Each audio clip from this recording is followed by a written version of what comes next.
Quero convidar você para abrir a sua Bíblia comigo na primeira carta de Paulo aos Tessalonicenses. Primeira carta de Paulo aos Tessalonicenses, no capítulo 4, começando com o versículo 13. Carta de Paulo aos Tessalonicenses, capítulo 4, começando com o versículo 13. Hoje à noite, irmãos, eu vou falar sobre esperança e prontidão, pensando na volta de Cristo. E o grande desafio para cada um de nós hoje é a prontidão. Será que eu estou pronto? Será que você está pronta? Pronto? Então aqui está uma esperança que temos e a urgência da prontidão. Diz assim, irmãos, versículo 13. Não queremos que vocês sejam ignorantes quanto aos que dormem, para que não se entristeçam como os outros que não têm esperança.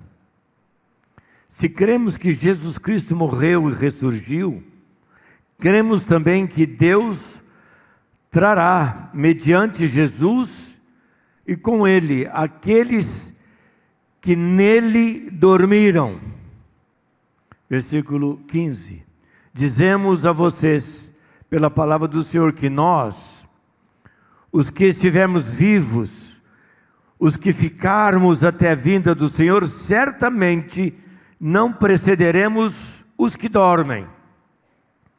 Pois dada a ordem, com a voz do arcanjo, o ressoar da trombeta de Deus, o próprio Senhor descerá dos céus, e os mortos em Cristo ressuscitarão primeiro. Depois nós, os que estivermos vivos, seremos arrebatados com eles nas nuvens, para o encontro com o Senhor nos ares, e assim estaremos com o Senhor para sempre. Consolem-se uns aos outros com essas palavras. Irmãos, quanto aos tempos e épocas, não precisamos escrever-lhes, pois vocês mesmos sabem perfeitamente que o dia do Senhor virá como ladrão à noite. Quando disserem paz e segurança, a destruição virá sobre eles de repente, como as dores de parto à mulher grávida, e de modo nenhum escaparão. Obrigado, Pai, pela Tua palavra lida aqui nesta noite. Quando a igreja de Cristo, quando cada um de nós precisamos não guardar uma religião, ou uma religiosidade, ou uma tradição, mas guardarmos dentro de nós o toque poderoso de quem muda, de quem transforma, que é Jesus Cristo. Espírito Santo de Deus, vai ministrando os nossos corações agora, que essa noite continue sendo profícua, abençoadora, regeneradora, por meio de Cristo e a obra dele na cruz, através de todo esse culto e da pregação da Tua palavra, e que as palavras dos meus lábios, meditar do meu coração, sejam agradáveis na Tua presença, Deus meu, rocha minha, Redentor meu.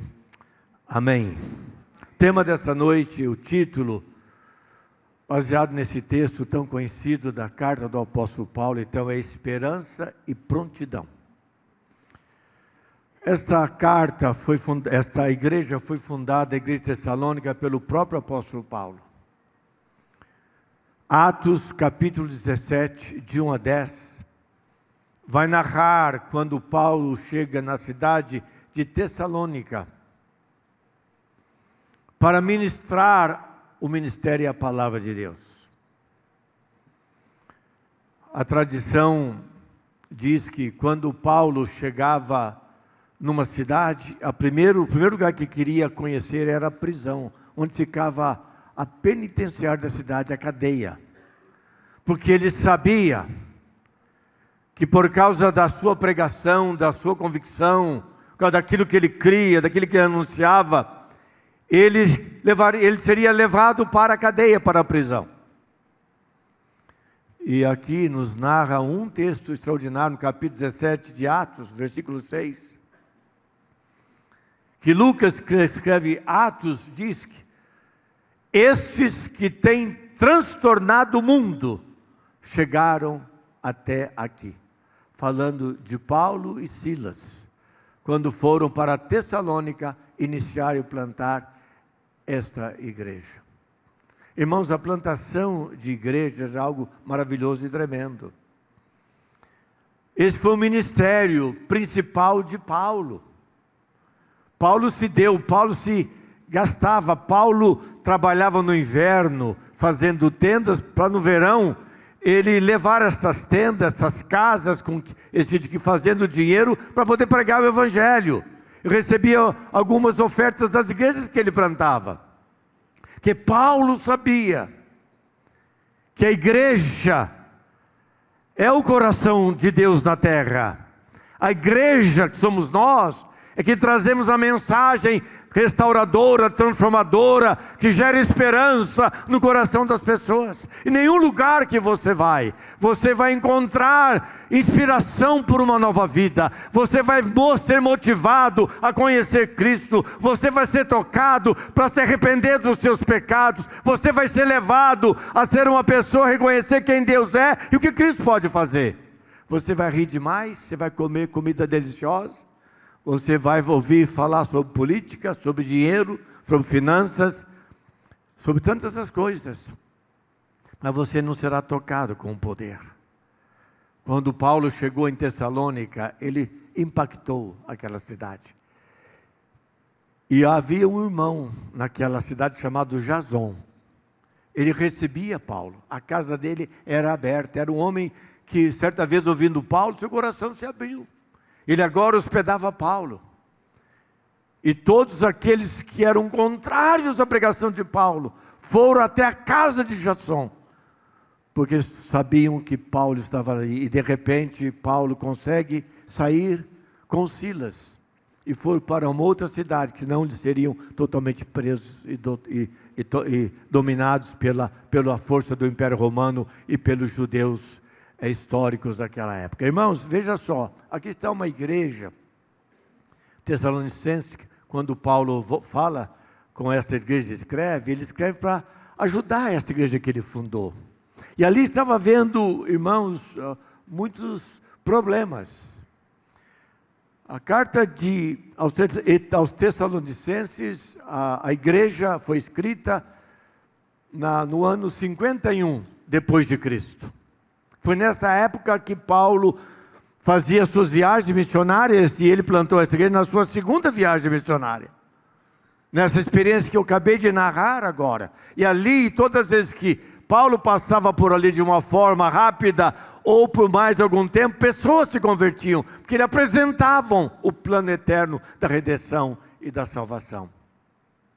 E agora, o apóstolo Paulo, nessa carta a essa igreja, nesse ano de 51, sabendo das lutas, das crises daqueles irmãos. Porque, irmãos, o mundo desta época era um mundo pagão. Era um mundo sem fé. Era um mundo sem esperança. Tanto os filósofos daquela época, como as pessoas só tinham entendimento. Você morreu, você acabou. Não tem nada mais além do momento que você morre, você não é nada. Mas nós sabemos que não é assim. Assim pensam os pagãos. Assim pensam aqueles que não acreditam na Bíblia, até hoje. Assim pensa a esquerda em todo mundo, os comunistas, em todo mundo, e até religiosos. O Papa, que acabou de ser sepultado, parece que ele disse: Deus não existe. Esse Papa que foi lá sendo adorado por milhões de pessoas que passaram em Roma nesses dias. Ele fez a afirmação: Deus não existe. Bom, Deus não existe na religião, mas Deus existe porque o mundo inteiro é dominado, é controlado, é guiado pelas suas mãos, que são poderosas e eternas. E Ele tem um plano para o seu povo, os seus filhos, os seus servos, os homens e as mulheres que creem nele e confiam na sua promessa. Você que nisso, diga amém. Então vejam só, meus irmãos, Paulo, movido pelo Espírito Santo, agora ele vem instruir esta igreja. E ele começa dizendo algo profundo: irmãos, não queremos que vocês sejam ignorantes quanto aos que dormem. Paulo, no meio daquele povo pagão, ensina aquela igreja que era dominada pelos gentios pagãos, pelos romanos pagãos, pelos judeus pagãos, trazendo no coração deles uma esperança, porque eles ficaram agora pensando: e o que vai acontecer com os nossos familiares, que já morreram, e aqueles que vão morrer? Então Paulo escreve esta carta, gerando esperança para esta igreja, no meio dessa cultura sem esperança. E ao mesmo tempo ele desafia, para que essa igreja entenda, cada um deles, a importância de estarmos preparados, prontidão. Há uma alerta de Paulo para cada um de nós. Irmãos e irmãs, quando nós menos esperarmos, já era. Ninguém sabe o dia aqui que será recolhido. Ninguém tem certeza do dia do seu funeral. A nossa vida é uma viagem por anos. É uma viagem que tem um fim aqui na terra. Às vezes achamos que estamos bem, estamos fortes, mas de repente algo triste e desagradável acontece. Me lembro em 2006, quando nós terminamos aqui no começo de janeiro, e ficou sendo um costume da minha família. 2006, então, terminamos aqui aquela campanha das 7 noites, a semana de clamor, e na segunda-feira, creio que as meninas todas já eram casadas, a Wanda e eu saímos para um tempo de descanso na praia. Era um tempo chuvoso, janeiro, comecinho do mês de janeiro, acho que é dia 6 ou dia 7, daqui para Curitiba. E sofremos um acidente com um caminhão, que foi terrível. Nada aconteceu conosco, nosso carro deu perda total, nem o óculos foi quebrado dos meus olhos, eu dirijo com óculos. Mas atrás, o caminhão que bateu em nós, passou em cima de um carro, matou 3 pessoas. Foi um acidente terrível. Nunca imaginei. Quando saímos aquele dia cedo, aquele dia podia ser o dia da morte de todos nós. A nossa vida é guiada por Deus. Ele tem um dia de cada um. Mas às vezes, irmãos, nós estamos tão encantados com este mundo, nós estamos tão apaixonados pelo dinheiro, pela posição que nós temos, e vivemos hoje numa vida muito mais agradável do que alguns anos atrás. O povo prosperou, hoje é mais fácil de ganhar dinheiro do que no passado, todo mundo pôde estudar, e nós ficamos tão imbuídos nas coisas deste mundo, ficamos tão presos à realidade que vivemos agora, que esquecemos as coisas de Deus, mesmo participando dos cultos na igreja. Olha a dificuldade que nós temos, irmãos e irmãs, para levantar dinheiro para construir a igreja da criança. Nós protegemos o nosso dinheiro para as nossas coisas, para o nosso uso, para o nosso gasto. Nós amamos, eu tenho aprendido, convivendo nesses anos todos de pastoreio, irmãos, que nós confiamos tudo aos outros, mas não confiamos o dinheiro. Em outras palavras, amamos mais o dinheiro do que às vezes a própria família. Isso é um pecado. Deus não se agrada disso. A nossa vida ela é preciosa em todas as áreas. Ele nos dá para ser bênção. Se temos, é para abençoarmos. Coisa linda, maravilhosa, vemos aqui 15 toneladas de comida para famílias que são pobres e carentes. As crianças que nós cuidamos há tantos anos, mais de 20 anos, chamado Meprova Pequeninos. Tudo que o Senhor já fez aqui na Igreja Central nesses anos. E o que está fazendo e vai continuar fazendo, porque é Ele, é para Ele, é dele, não é nosso.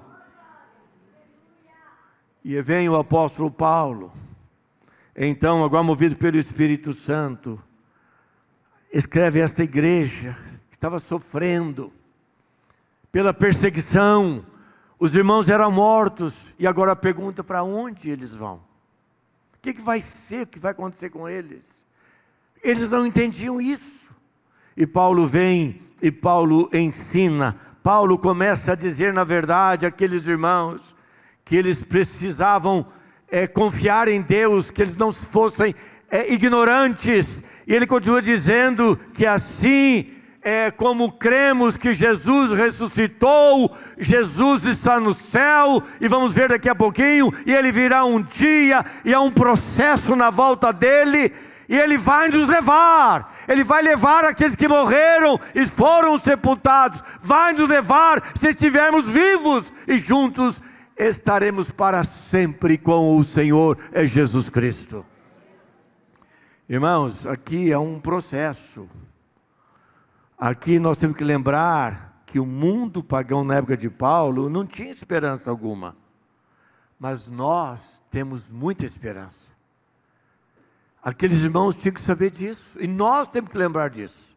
Que nós não estamos presos. Às vezes, irmão, nós começamos a ouvir certas coisas e agora, a medida que está passando, você ouve muito sobre a volta de Cristo, há muitas pessoas falando sobre isso. Alguém está falando, não, se o Papa novo for negro, é um sinal de que Jesus está para voltar, não sei porquê.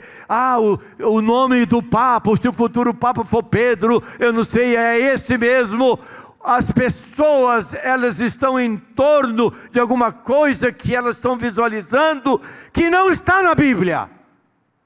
E nós temos que crer o que está na Bíblia. E a Bíblia quer nos ensinar nesta noite que há uma esperança para aqueles nossos que já morreram. Quando meu pai, minha mãe, Jesus voltar, porque eu sei que eles amavam Jesus, eles criam em Jesus, Ele nos criou na palavra, eles serão ressuscitados. E depois, se estivermos vivos, nós seremos levados e juntos estaremos com o Senhor Jesus Cristo. Sabe, meus irmãos, há um autor de vários livros, é um teólogo batista. Ele não morreu muitos anos, ele morreu no ano 2019, é muito conhecido, muito lido. Há muitos livros dele em português, chamado Warren Wiersbe. Esse homem, ele diz o seguinte, ele trouxe uma contribuição que eu achei interessante, quando ele falava, escrevia sobre esta igreja, totalmente dominada pelo pensamento pagão. Ele diz assim, que havia lido em um túmulo que foi encontrado uma inscrição, uma lápide e palavras escritas na lápide. Isso era uma tradição do passado. Isso tem acabado, porque muita gente hoje também está cremando os seus, e eu acho que eu vou fazer um sermão sobre cremação, não sei quando, que é um problema sério. Eu vejo o cristão ser queimado, ser cremado, colocar o corpo é uma semente, a semente tem que ser lançada à terra, e não ao fogo, mas todavia esse é outro tema. E ele diz o seguinte, alguém que morreu disse, eu não existia, vim a existir, não existo e não me importo. Essas eram as inscrições daquela época. Não havia esperança. O homem era apenas um animal que passava por um tempo e depois desaparecia. Mas não é isso que o apóstolo Paulo vai nos ensinar nesse texto. Então Paulo, irmãos, ele responde essa ansiedade do coração daqueles irmãos, dizendo de maneira extraordinária algumas ponderações que são chaves no ensino sobre a volta de Cristo. Primeiro, aqui nós temos no versículo 13 a 15, ele fala da revelação da palavra de Deus. Deus quem fala, temos a verdade de Deus, versículo 13, quando ele vai descrevendo que eles não ficassem tristes como os outros que não tinham esperança. Então ele está falando da revelação, a Bíblia. Por isso que nós temos que estudar a Bíblia, nós temos que pregar a Bíblia, nós temos que divulgar a Bíblia, nós temos que ler a Bíblia, porque a Bíblia, ela abre portas, ela abre aspectos novos do entendimento para o fortalecimento e firmeza das nossas convicções. Em segundo lugar, ele fala no versículo 14 e 15 de um regresso. Paulo está dizendo que Cristo voltará, Jesus virá à terra. No versículo 15 e 16 do capítulo 4, ele fala de uma ressurreição. Ele diz que os salvos, sepultados e mortos serão ressuscitados, e eles vão ressuscitar primeiro do que os vivos. Primeiro eles serão ressuscitados, depois nós seremos, o que ele diz aqui, arrebatados, porque diz no versículo 17, os salvos vivos serão arrebatados. Ele está falando sobre o arrependimento no versículo 17 do capítulo que eu li, capítulo 4 de primeira carta aos Filipenses. E no final, lá no versículo 17 e 18, ele fala sobre o grande encontro. Os salvos estarão para sempre com o Senhor Jesus Cristo. Olha o que diz o versículo 17: depois nós, que estivermos vivos, seremos arrebatados e com eles nas nuvens para o encontro com o Senhor nos ares, e assim estaremos com o Senhor para sempre. Aí ele diz: vocês devem se consolar mutuamente uns aos outros. Nós temos esperança, nós seremos levados por Jesus Cristo. O Senhor virá para nos buscar, com Ele viveremos para sempre, e com Ele reinaremos para todo o sempre. Há um teólogo presbiteriano, por sinal, tive a oportunidade de estar com ele várias vezes, o tempo que Deus me deu a oportunidade de trabalhar com o Tim Keller na igreja da Redeemer em Nova York, há uns anos atrás, chamado C.R. Sproul. Ele é um pastor presbiteriano, se tornou um professor, um dos nossos seminários, chamado Reformed, Seminário Presbiteriano Reformado em português, no Mississippi, e também no seminário que nós temos da Igreja Presbiteriana em Orlando. Sproul, ele se tornou um grande teólogo reformado, presbiteriano, evangélico, deixou muitos livros e ensina de maneira extraordinária, simples, clara, e ele morreu não faz muito tempo. Sproul diz o seguinte: é urgente, vou ler o que ele disse, é urgente ter a convicção de que tanto na vida como na morte, o crente estará com Jesus Cristo. E essa é uma única verdade que não pode ser rompida. Veja só, meus amados irmãos, não importa. O crente, quando eu falo crente, é o nascido de novo. Não é uma pessoa que tem um nome numa igreja. Irmão, vai fazer 50 anos que eu sou pastor, em janeiro. 50 anos. E eu sei, irmãos, que nós temos nesses anos aprendido de que ser membro de uma igreja não garante a sua salvação. Evidentemente, fora da igreja, você estaria muito mais distante de poder crescer na fé e conhecer Jesus Cristo. Mas há muita gente dentro da igreja que não tem certeza da sua salvação. Estou falando daquela pessoa que se rendeu a Jesus, aquela pessoa que confessou, aquela pessoa que se entregou. Essa pessoa, na morte ou na vida, um dia, na volta do Senhor, que ninguém sabe. Só o Pai sabe, nem Jesus sabe. Se alguém disser, é heresia. Ninguém sabe a não ser o Pai. Quando Ele voltar, Ele vai levar essa pessoa que um dia se entregou para Jesus, ou num culto, ou numa célula, ou num curso, ou sozinho, ou numa experiência em algum lugar, ou através de alguém. Mas essa pessoa que se rendeu, essa é a única certeza, irmãos, é que nós sabemos que o crente, ninguém vai romper com essa união, conforme diz Sproul. É uma grande verdade. Há uma consciência dentro de nós, que nós somos dele. Ele nos ama, Ele nos cuida. E diante disso, meus irmãos, minhas irmãs, Paulo então, ele escreve aqui essa carta de consolo. Ele diz, irmãos, não quero que vocês sejam mais ignorantes com relação àqueles que dormem. É hora de vocês crescerem. E Paulo começa então a dar essa instrução para esta igreja. E agora, Paulo, movido pelo Espírito Santo, ele quer dizer algumas coisas para nós, antes de eu encerrar esse sermão. O primeiro é que nós temos que enfrentar a morte, irmãos, com entendimento. Não podemos ter medo da morte, porque o Senhor está conosco. O Senhor está conosco. É muito diferente, irmãos, você perder um familiar de Jesus do que uma pessoa que não tem Jesus. Porque se você perder um familiar que tem Jesus, ele está com o Senhor. Ele saiu da pressão desse mundo. A morte não é um castigo. A morte é uma realidade da nossa vida, mas que no fim é bênção. Para quem? Para o crente. Para aquele que se rendeu a Cristo. Não para o religioso. Porque Jesus vai dizer para muitos, como disse para aquelas 5 virgens: não vos conheço.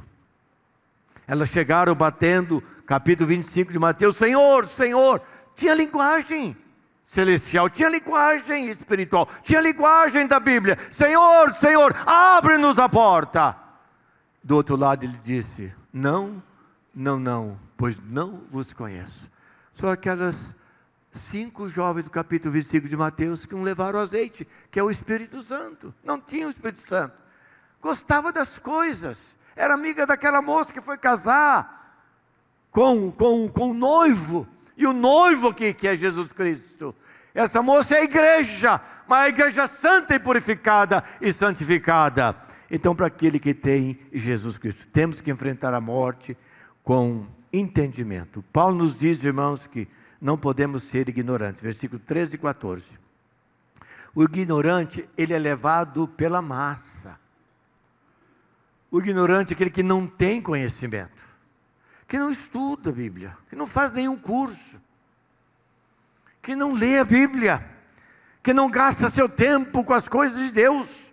Então ele é levado pela mentira, pela massa, pelo engano. É uma pessoa levada, carregada, porque ela vai sendo tomada pela mentira. É o que acontece em muitos países, como no Brasil, irmãos. Esse povo da esquerda é levado por uma falácia, por uma mentira.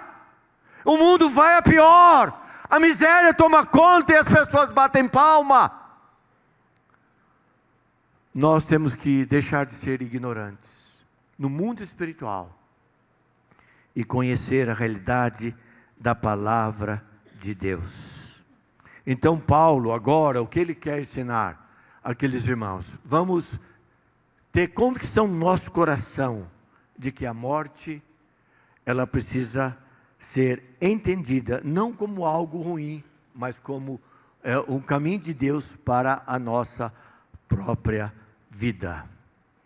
Por isso que Tim Keller, ao falar sobre esse texto, nos seus livros, nas suas reflexões, ele diz o seguinte: a esperança dos salvos não é desejar que tudo dê certo, é saber que tudo já deu certo em Jesus. Todos aqueles que estão buscando, irmãos, o entendimento da palavra de Deus, o ensino desta palavra, entendem a bênção que nós temos de conhecer a palavra de Deus e nos render a Jesus Cristo. Mas aqui há uma segunda lição, que nós temos que guardar, com certeza, guardar com certeza, a verdade da volta de Cristo.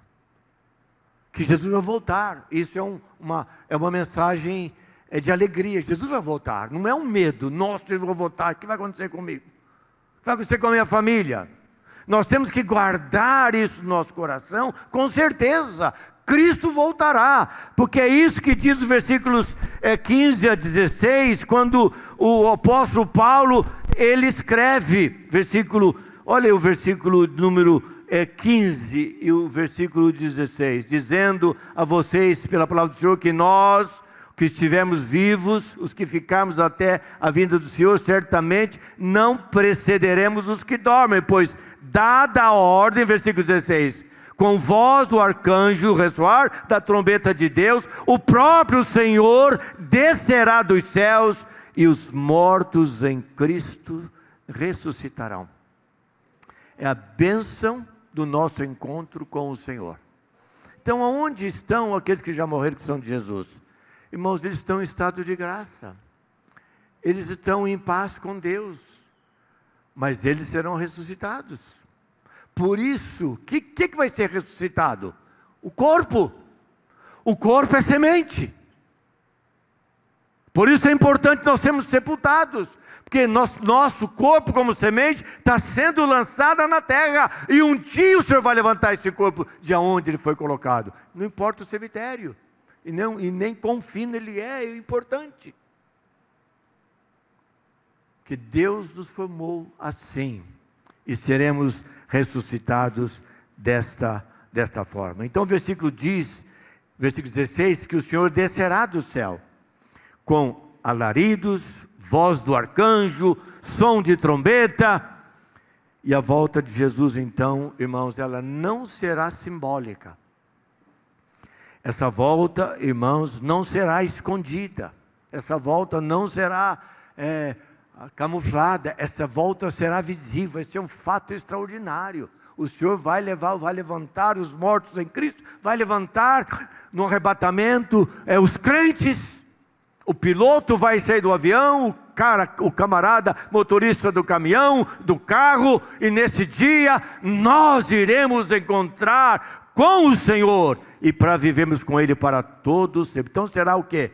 Será, irmãos, uma presença pessoal, ela será visível, ela será audível, ela será triunfal, porque é assim que Jesus voltará para buscar a sua igreja. E todos encontraremos com o Senhor Jesus Cristo. Os mortos ressuscitarão, os vivos serão arrebatados, e com ele estaremos para todo sempre. Há um pregador batista americano, que é muito conhecido entre os pastores, com muitos livros, chamado John Piper. John Piper, ele também, sobre esse tema, ele faz uma declaração muito importante para ajudar a nossa compreensão. Ele diz assim, olha o que diz: o arrebatamento nos tirará do mundo apenas. Ele nos levará ao encontro de Jesus Cristo. Aleluia. Então o grande propósito, irmãos, de Paulo escrever essa carta, era consolar os crentes, como nós aqui estamos sendo instruídos e consolados. E de forma alguma Paulo queria confundir, Paulo queria fazer entender a palavra de Deus. E para encerrar, irmãos, em terceiro lugar, nós vamos viver então em vigilância até o dia do Senhor. O que isso quer dizer? Olha o versículo 5. Nós lemos até o versículo 3 do capítulo 5, capítulo 5, os versículos de 1 a 3, diz então que Paulo, aqui ele muda um pouco o seu discurso, ele muda o foco da esperança para a vigilância. Irmãos, quanto aos tempos e às épocas, não precisamos escrever-lhes, pois vocês mesmos sabem perfeitamente que o dia do Senhor virá como ladrão à noite. Isso ninguém sabe, ninguém tem ideia. Ninguém espera ladrão em casa. Quando você menos espera, ele bate, entra e rouba. Quando disserem paz e segurança. Nossa, nunca vivemos uma vida de tanta fartura, tanto dinheiro. Mulher, olha que apartamento nós estamos morando, nunca tivemos tanto assim. O começo foi tão difícil. Paz e segurança. A destruição virá sobre eles de repente, como dores de parto à mulher grávida. Quem é mãe aqui sabe o que é isso. Vai nascer o bebê, está chegando a data, mas ela não sabe a hora que vai começar a dar dores de parto. Quando começar, tem que correr para o hospital. Vai romper a bolsa. O bebê vai pular fora. Senão você mata o bebê. É de repente.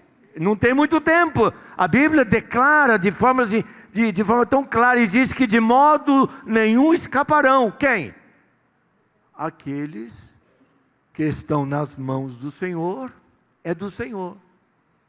O Senhor, Ele vai cuidar dos seus. E os outros vão ter a recompensa por não ter a sua vida aos pés do Senhor. Então Jesus, ele fala para esta comunidade incrédula e pagã, ele chega no clímax da esperança. A igreja espera esse momento. Devemos esperar com prontidão. Nós devemos ter nossos olhos abertos, nosso coração quebrantado, nossa vida entregue ao Senhor, porque quando menos esperarmos, Jesus estará chegando. Bom, irmãos, o bom piloto de avião, ele não sabe a hora que vai chegar a turbulência, mas se ele é um bom piloto do avião, ele passa o tempo todo alerta, preparado, o que fazer de prontidão, se caso a turbulência vier.